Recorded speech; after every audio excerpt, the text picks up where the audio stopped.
Lalong mas nagpapasarap sa kanya. Napakasarap ng suka nila, mga Mars. Napaka-cute na kaldero. Sobrang liit. Ewan ko ba kung magkasyang isang itlog dito. Pero dahil nga sa sobrang init ng panahon natin ngayon, ay pinapayuhan tayo na huwag lalabas kung hindi rin naman importante ang ating gagawin. Pero dahil nga importante ang aking gagawin, syempre lalabas ako, 'di ba? Ang importanteng sadya ko ay doon pala sa lugar ng Tagum City. Magbabas lang kami kasi hindi pa dumating yung order ko na BMW. Charot! Stop over muna ako dito sa Gaisano Mall kasi palamig konti. Kasi nga sa sobrang init. At titingin-tingin tayo konti kung ano ang mga paninda nila dito sa Gaisano Mall of Tagum City. Palakad-lakad lang tayo, lakad-lakad, akyat-akyat, para hindi halatang wala tayong datong. Ano ba yan?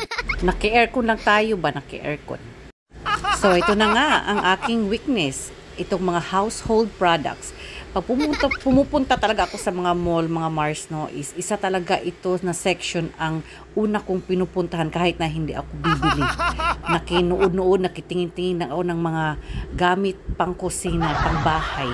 Kasi nga, nakukyutan talaga ako. Kagaya nitong hawak ko, napaka-cute na kaldero.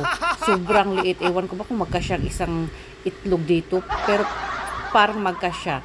At mas mayroong medyo mas malaki-laki ito. Pwede na rin ito pagsaingan ito ng isang cup na rice.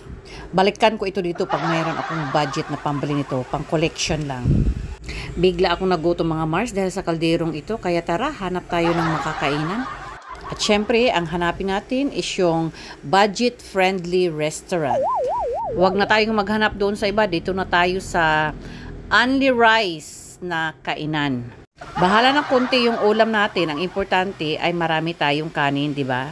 At ito nga ang chicken chicharon at kari-kari ang in-order ko.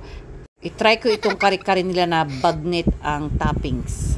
Sa tingin ko ay talagang masarap ito at napaka-crunchy ng kanilang chicken chicharon at saka itong bagnet kari-kari. In fairness, ang sarap ng bagoong nila sa kari-kari at itong suka ng kanilang chicharon. Napakasarap. Kaya tayo na at kainin na tayo, mga Mars. Let's eat! Unahin kong imukbang itong chicken chicharon, mga Mars. Tingnan nga natin kung napaka-crunchy ba. Wow! Crunchy-crunchy nga, mga Mars. At ang suka niya ang lalong mas nagpapasarap sa kanya. Napakasarap ng suka nila, mga Mars. Na-try ko na rin ang mga nakikita ko sa mga mukbang na mga vlog na yun bang pag kinakain nila yung mga fried chicken or mga fried chicken skin ay napaka-crunchy. Yun bang tumutunog-tunog talaga. Kaya yun ang natatakaman ko talaga. So, itry naman natin itong sweet chicken inasal nila. Okay lang din siya ang lasa, pero hindi kasi ako masyadong mahilig, lalo na sa mga ulam-ulam, yun bang may mga matamis-tamis na lasa konti. Sa akin talaga is Pinoy na Pinoy yung lasa ko. Yun bang maalat-alat na lasa. And in fairness, mga Mars, ang bagnit kari-kari nila is super yummy din. Ang sarap at ang crunchy din niya pag nakagat mo na.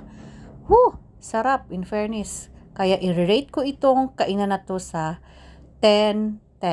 Napakasulit at saka busog na busog ako nito kasi nga only rice siya.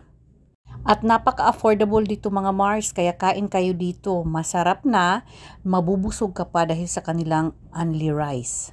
Thank you for watching, mga Mars. Bye-bye. See you again soon.